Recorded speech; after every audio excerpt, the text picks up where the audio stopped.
वाल्मीकि नगर के पास से निकलने वाली नारायणी नदी में 3 नदियों का संगम होता है। सोनभद्र, तामसा और नारायणी नदी का संगम हिंदू धर्म को काफी पवित्र माना जाता है। इसलिए नारायणी में छठ पर्व करने का महत्व और बढ़ जाता है। छठ व्रत करने वाले यह मानते हैं कि छठ महापर्व है, लेकिन नारायणी नदी के तट पर छठ पर्व करने से इसका महत्व और भी बढ़ जाता है। हिमालय से निकलकर नेपाल के रास्ते वाल्मीकि नगर होकर पटना के पास गंगा में समाहित होने वाली नारायणी नदी का पुराण ग्रंथों में भी जिक्र है। हिमालय पर्वत श्रृंखला के धौलगिरी पर्वत के मुक्ति धाम से निकली गंडक नदी गंगा की शब्दधारा में से एक है। इस नदी को बड़ी गंडक, गंडकी, शालिग्रामी, नारायणी, सप्त गंडकी आदि नामों से भी जाना जाता है।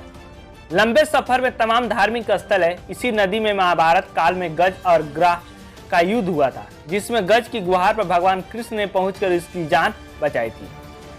जरासंध वध के बाद पांडवों ने इसी पवित्र नदी में स्नान किया था। भगवान विष्णु की जिस शालिग्राम रूप की पूजा होती है, वह विशेष पत्थर इसी नारायणी में मिलता है। इसीलिए इस नदी में छठ व्रत करना उत्तम माना जाता है। वाल्मीकि रामायण के अनुसार श्री राम जब 14 वर्ष वनवास के बाद अयोध्या लौटे थे, तो रावण वध के पाप से मुक्त होने के लिए ऋषि मुनियों के आदेश पर राजसूय करने का फैसला लिया था। तभी से छठ व्रत पूजा किया जाता है। वाल्मीकि रामायण के अनुसार ऐतिहासिक नगरी मुंगेर की सीता चरण में कभी मां सीता ने 6 दिनों तक रहकर छठ पूजा की थी, जिसके बाद बिहार में छठ पर्व की शुभ आरंभ हुई।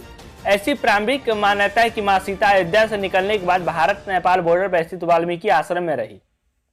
उस दौरान उन्होंने वाल्मीकि नगर में भी छठ महापर्व किया। वाल्मीकि नगर में नारायणी नदी के तट पर लौह कुश घाट पर आज भी लोग छठ पर्व धूमधाम से मनाते हैं।